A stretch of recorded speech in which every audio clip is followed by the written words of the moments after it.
Apple has a secret love trial with the Chinese government. Wait, what?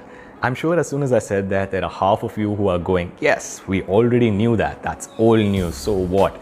And there's another half of you who are going, wait, what? Let me explain.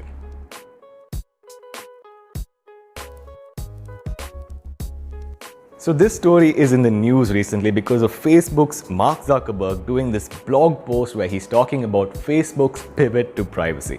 I can and will do an entire piece dedicated to this blog post. But today I want to talk about the last bit where he says, companies should not store their data in countries with poor human records.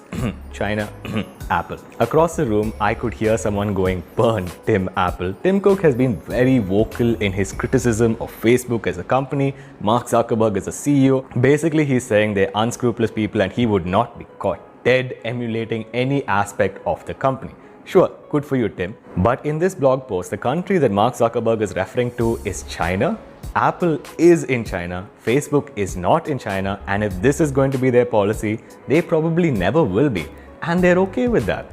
See, Apple entered China in 2009 with the iPhone 3GS. Currently, they have 10% of the smartphone market share, one of the lowest in the entire world. They have $13 billion in last quarterly sales, which is about $5 billion less than the same quarter last year. So yeah, things are not going well.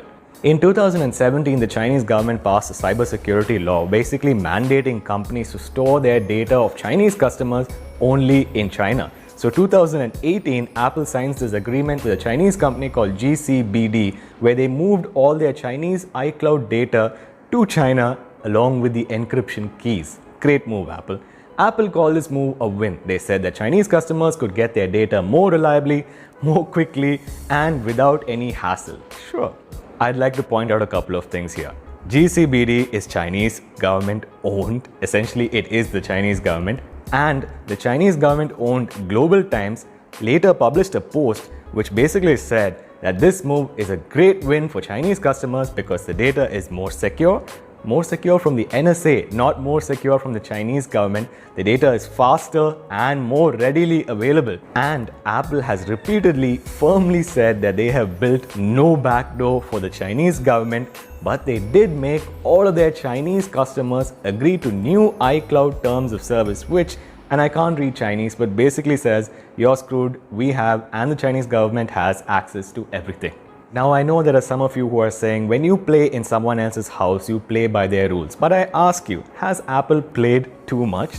Consider this. They removed all of the VPN apps from their Chinese app store because people were using it to bypass the Chinese government's firewall. 2. They introduced a China-only physical dual SIM iPhone model. Nowhere else in the world can you find this. And 3. They last month slashed all of the prices of the iPhones. Not only their old models, even their latest models were slashed to unprecedented levels.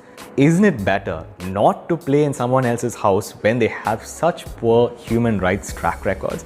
Facebook is literally the last company on the entire planet to be able to take the moral high ground with regard to privacy, but even they have said they are not going to enter China because, well, China. On a closing note, I'm a customer in India and I'm looking at all of the good things that Apple is doing for China. I mean, slashing prices, dual SIM iPhones, and I'm thinking, where is the same attention to India, Apple? Are we not a billion strong customers who also would like to have an iPhone? Here, however, iPhones are more expensive, and last week, Apple discontinued the iPhone 6 and 6 Plus, which were really cheap in India, for the reason that they did not want Indian customers to forget that Apple is a premium brand. Great.